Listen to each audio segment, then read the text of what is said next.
Hi fairies, welcome or welcome back to my channel. My name is Fifi. It's so nice to have you here. I hope you stay a while. Today we are going to be talking about the 25 books I would like to read in the year of 2025. Okay, these are books that have been on my TBR or books that I've just been wanting to get into, maybe popular books, books that I just haven't had the time or the energy or the willpower to get into, that I would really like to get into this year. I'm not going to give like synopses of these books because I don't really want to.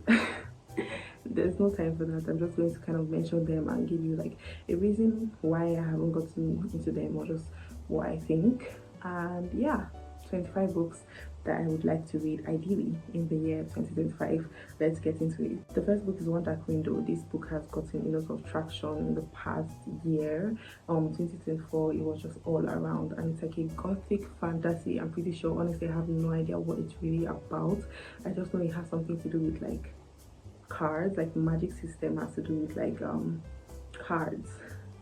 And yeah, I also know there's like a figure called Death or a person, I don't know, I honestly don't know, but I really want to get into it. Like everybody has been raving about it. All the people that I've seen say good things about it have just like spoken very highly of it. So yeah, I would like to read it, and also ideally the second book because it is a duology. The next book is Falcons of Fire and Ice. This is one that I honestly had no idea what it was about before I got it, and I did start it. I read like 2 chapters and it was going well. It just wasn't what I was in the mood for at the time, so I dropped it. But I would really like to pick it up again. It's like a historical fiction but with fantastical elements and like a magical realism sort of vibe. I don't really know, but I am excited to get into it. Next we have The Red Queen. Okay, this book has actually been popping off quite recently. Obviously we all know the whole debacle with Powerless. Yeah, I'm not even going to get into that, but apparently this book came out in 2015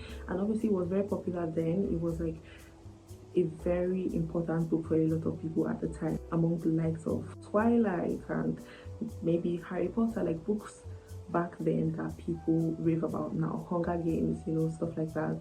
And it set the precedent for upcoming fantasy and fantasy books. So yeah, I would really like to read it because I want to know if I would like it. But coming after that, obviously I have to read Powerless, okay, by Lauren Roberts. Yeah, like I said, we all know the whole controversy on the internet between these 2 books and how apparently Powerless fully copied The Red Queen. Like, I don't know much about both books, but I was seeing comments and people were actually stating how much Powerless basically copied The Red Queen, like actual facts and, you know, specific things that like were just too specific to be original, you know, and they were quite a lot, I will say. I just would like to see how I feel about the 2 books and which one I prefer and which series I would actually want to continue and actually dive or delve more into. So then I would like to read Sword of Kagan by ML Wong. This is like a pretty popular, not too popular, but like it has been getting more traction lately. It is an epic fantasy if I'm not mistaken, and yeah, I actually have no idea what it's about. Once again, I just know that the FMC apparently is very strong-willed and it's like one of those FMCs that leave chaos in her wake and just is very powerful essentially. And honestly, I love a powerful FMC. I haven't read a powerful FMC in a long time, so I'm very excited and intrigued. Then we have 2 books by the same author, Taylor Jenkins Reid. We have The 7 Husbands of Evelyn Hugo as well as Malibu Rising. I recently read my first ever Taylor Jenkins Reid book, and that was Daisy Jones and the Six, and that was a very easy 5-star for me. And I just would like to get more into her discography and just explore her worlds, okay, because I genuinely love her writing, at least in Daisy Jones and the Six, and I just would like to see how, you know, what more she has to offer. The Da Vinci Code by Dan Brown, the second book in the Robert Landon series. I actually am currently filming a video where I read thriller books for the entire week, and I am currently reading this book, and honestly I'm loving it. Like, you're going to see the reading vlog, but I'm already loving it. It's basically following the same format as the first book, just Robert finding himself in this situation somehow, and having to figure things out with the whole religious symbology and iconology thing underlying. So yeah, Crooked Kingdom. I read Six of Crows in December and I thoroughly enjoyed it. I thought it was an amazing book. I think I gave 4 stars or 4.5 stars. I just felt like it was slow at some points and the ending was a bit underwhelming, but I do know, like, I feel it in my bones that this Crooked Kingdom, the second book, is going to resonate with me and my soul incredibly well. So I'm excited to get into it. And then I'm going to finally be reading Magnolia Parks. This is a very popular book that has been talked about so freaking much, and I'm scared honestly to get into it because one, it's quite big, like for a contemporary, I don't know what genre it really is. Is it a contemporary romance or like a fiction? Like what even is it? It's just quite thick.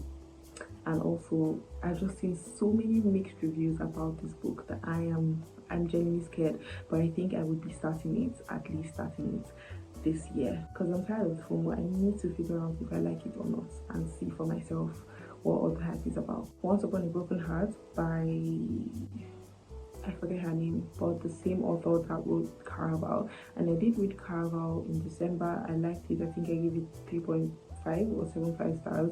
I thought it was a pretty good book. I want to continue the Caraval series and then get into this series because they're kind of interconnected apparently. Summer Romance by Annabelle Monaghan. I read my first Annabelle Monaghan book in October or November, and that was same time next summer, and I thoroughly hated it. I gave it 2 stars or 2.5 stars. I thought the writing was bad, I thought the plotting was bad, and I hated the characters. So yeah, I don't know why I am attempting another Annabelle Monaghan book, but I just feel like the way people talk about her as if she's this incredible writer, I want to see maybe it was just a problem with that book that I had, and I want to try her again and be sure how I feel about her and her books. Fate of the Everflame. This is the 3rd book in the Kindred Cross saga, and I'm excited to get into it because I am liking this series a lot. But this book is like, I don't know, like 600 or 800 pages long, and it's like, what do you have to say that's that much? Honestly, I think the biggest book, longest book I've ever read was Angels and Demons by Dan Brown, and that was like about 700 pages, and I'm just like, 800 pages, oh my god, that just seems very insufferable, especially because the FMC DM is already quite insufferable and annoying, and I just don't know. I really don't know. I do like the series and I would want to read it, but the length and the thickness of it all is just putting me off. So Throne of the Fallen, I'm not going to lie to you, I know quite literally nothing about this book, nothing at all. I do know that it comes, or it goes hand in hand with the Kingdom of the Wicked series by the same author. Yeah, I just want to read them because I've been seeing them go around. I want to get into this series and this author and just see how I feel, because I've been looking for like really good romanticists, and apparently people think these books and these romanticists are really good. So I just want to see for myself, okay? And then Fourth Wing. There has been so much going on with this series because the 3rd book just came out, Onyx Storm, I believe that's what it's called, and people have just been going crazy trying to get the Target exclusive and the deluxe. Like, you will never catch me doing some shit like that, sorry. Like, people have actually been crying and fighting to get their hands up. Babes, let's calm down. Y'all are doing a little too much, but I do want to check out the series. I know the author is quite problematic, so I feel it will be weird, but I want to see and I want to check out the series, okay? Like, I'm sorry, I just want to see how I feel about it. So I'm going to be reading Fourth Wing and possibly Iron Flame, possibly even Falling Storm. I have heard there has been a decline in the quality of the series, so yeah, maybe I would only read Fourth Wing and never pick up another book by this author, who knows. And then The Stolen Heir. This is a series that comes after the Cruel Prince series, and it basically focuses on Jude's younger brother Oak, I'm pretty sure, and him basically becoming the king of the Fae. I don't know, I actually don't know, but he's the rightful heir. so I assume we're just following him, kind of starting up with that. I don't know, I truly don't know. I have heard it's not as good as the Cruel Prince and people find it a bit unnecessary, but I would like to check it out still. And The Subtle Knife, the second book in the His Dark Materials trilogy by Philip Pullman. I've been putting off this book for so long and I just want to get into it. And then Spare, a memoir by Prince Harry, if you can see it right there. I've had this book for like 2 years now and I just have been putting it off. I actually started it, but then it was feeling quite boring. I don't want to say boring because it's someone's life, but it was slow to get in, and so I haven't picked it up since. But I really would like to, because I obviously want to read a non-fiction book this year. Half a Soul by Olivia Blake. This book apparently is like a Regency era romantasy, and honestly, give it to me. Like I live for the Regency vibes, and I'm just really excited to get into this book, honestly, and get into Olivia Blake's writing and her world and her discography, because I've heard great things about her and her writing. So sign me up. The Nightingale by Christine Hanna, very popular book. Apparently this book is very emotion evoking and just very beautiful. It's a historical fiction and it just gets you thinking and just emotional. Honestly, I can't wait for that experience. Dead Town by Frederick Backman. This is an author that I have really been wanting to get into. I don't think this would be the book I read first by him. I think I would read My Grandmother Told Me, or Ask Me to Tell You She's Sorry. I think that's the name of the book, because I've heard that's a great place to start when it comes to this author. But I really would like to read this book, Dead Town, because I've heard incredible things and I honestly cannot wait for it to wreck me emotionally. As Good as Dead by Holly Jackson. This is the last book in the Good Girls Guide to Murder series, and yeah, I don't know why I haven't read this yet. I enjoy this series. I don't think it's the best thing ever, but I am enjoying it and I honestly just want to be done with it. No tea, no shade, but I'm just eager to be done with the series in general, so I can know that I finished the series. And finally we have The Hunger Games by Susan. I'm such a bad booktuber. Like, this video obviously has just been all over the place because I can't even give authors names and stuff like that, but hey, it's not my fault. My brain does not work that way. But obviously everybody knows The Hunger Games. I haven't read it. Like, I have never read any of The Hunger Games books. I have only watched the films, and I actually have watched like every single one of the films at least 2 times. I really love the movies, but I still haven't read the books, and I still don't know if I will read it because I feel like knowing everything already, because I've watched the movie so many times, is going to hinder my experience with the book and make me not like it as much as I would have if I read it before watching the movies. So I don't know, that one is still like will they one day with me.